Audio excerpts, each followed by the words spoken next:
Anastasia held out her hand toward me, trying to move closer.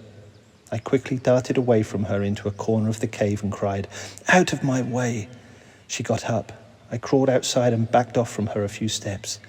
"You have deprived me, quite possibly, of my chief pleasure in life. Everybody strives for it. Everybody thinks about it. Only they don't talk about it out loud. They are illusions, Vladimir, these pleasures of yours. I have helped save you from a terrible, harmful and sinful appetite. Illusion or not, doesn't make any difference. It's a pleasure recognized by everyone. Don't even think of trying to save me from any other harmful appetites as you see them. Or by the time I get out of here, I'll be... No relations with women, no drinks or appetizers, no smoking. That's not something most people are used to in normal life. Well, what good is there in drinking, smoking, senseless and harmful digestion of such a huge quantity of animal meat when there are so many splendid plants created specially for man's nourishment? You go and feed yourself with plants if you like, but don't come near me. A lot of us get pleasure out of smoking, drinking, sitting down to a good meal. That's how we do things. Do you understand? That's how. But everything you name is bad and harmful. Bad? Harmful? If guests come to celebrate at my place and they sit down at the table and I tell them, here are some nuts to gnaw on, have an apple, drink water and don't smoke, no, that would be bad. Is that the most important thing when you get together with friends, to sit right down at the table and drink, eat and smoke? Whether it's the most important thing or not is beside the point. That's how people behave all over the world. Some countries even have ritual dishes, roast turkey, for example. That is not accepted by everyone, even in your world. Maybe not by everyone, but I happen to live among normal people.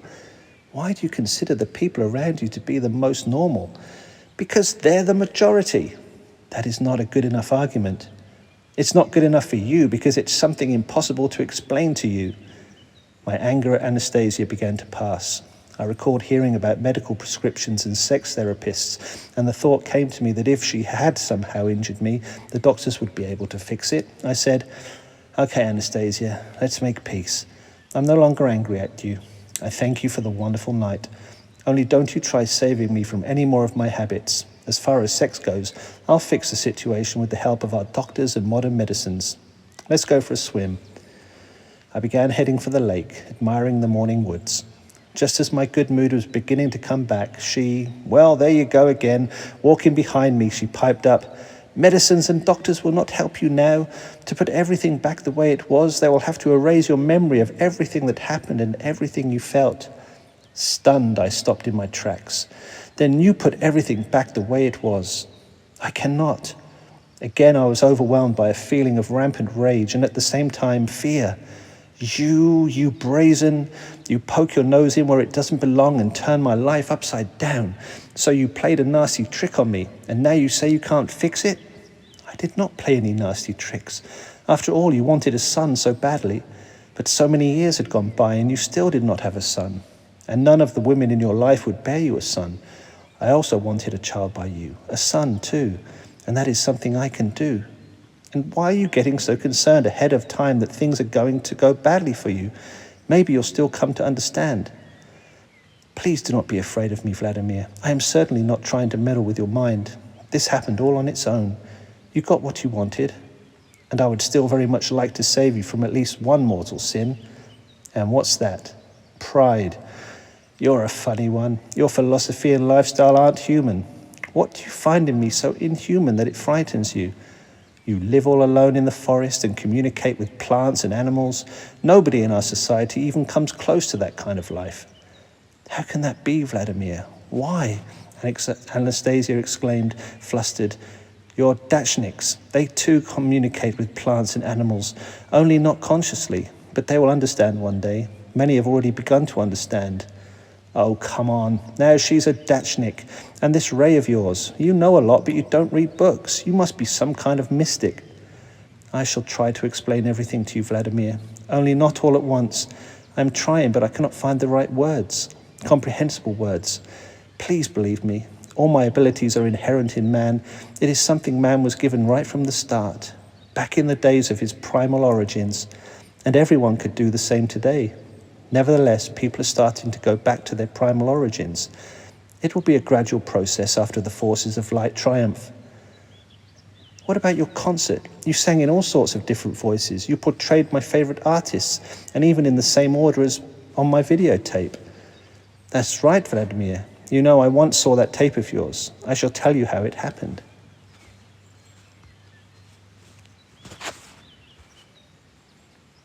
And you what?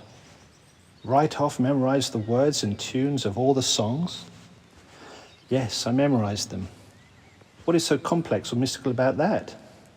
Oh dear, what have I gone and done? I have talked too much. I have shown too much. I am muddle-headed and tactless. My grandfather once called me that. I thought he was just being affectionate. But in fact, I probably am tactless. Please, Vladimir. Anastasia's voice betrayed a very human concern, and this was probably the reason that almost all my fear of her had now left me. My whole feelings were preoccupied with the prospect of my son. Okay, I'm no longer afraid. Only please try to be a bit more restrained. Remember, your grandfather told you that. Yes, and grandfather. But here I am talking and talking. I have such a strong desire to tell you everything. Am I a chatterbox? Yes, but I shall try. I shall try very hard to restrain myself. I shall try to speak only in terms you will understand. So, you'll soon be giving birth, Anastasia, I said. Of course, only it will not be on time. What do you mean it will not be on time? Ideally, it should be in the summertime, when nature can help with the nurturing. Why did you make that decision, if it's so risky for you and the child? Do not worry, Vladimir. At least our son will live. And you? And I shall try to hold on till the spring, and everything will adjust itself then. Anastasia said this without a tinge of sorrow or fear for her life. Then she ran off and jumped into the little lake. The spray of water in the sunlight took flight just like fireworks and landed on the smooth, mirror-like surface of the water. Some 30 seconds later, her body slowly began to break the surface. She lay, as it were, on the water, her arms widespread, her palms upturned, and smiled. I stood on the shore, looked at her and thought to myself, will the squirrel hear the snap of her fingers when she lies with her baby in one of her shelters? Will she get help from any of her four-footed friends? Will her body have enough heat to warm up the little one? If my body should cool off and the baby have nothing to eat, he will start crying, she said quietly, coming out of the water. His cry of despair may waken nature, or at least part of it, before the beginning of spring, and then everything will be all right. They will nurse him. You read my thoughts. No, I just guessed you were thinking about that. That is quite natural. Anastasia, you said your relatives live close by. Would they be able to help you?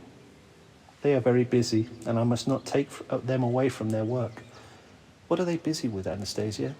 What do you do all day long when in fact you are so completely served by your natural environment? I keep busy, and I try to help people in your world, the ones you call dachniks or gardeners.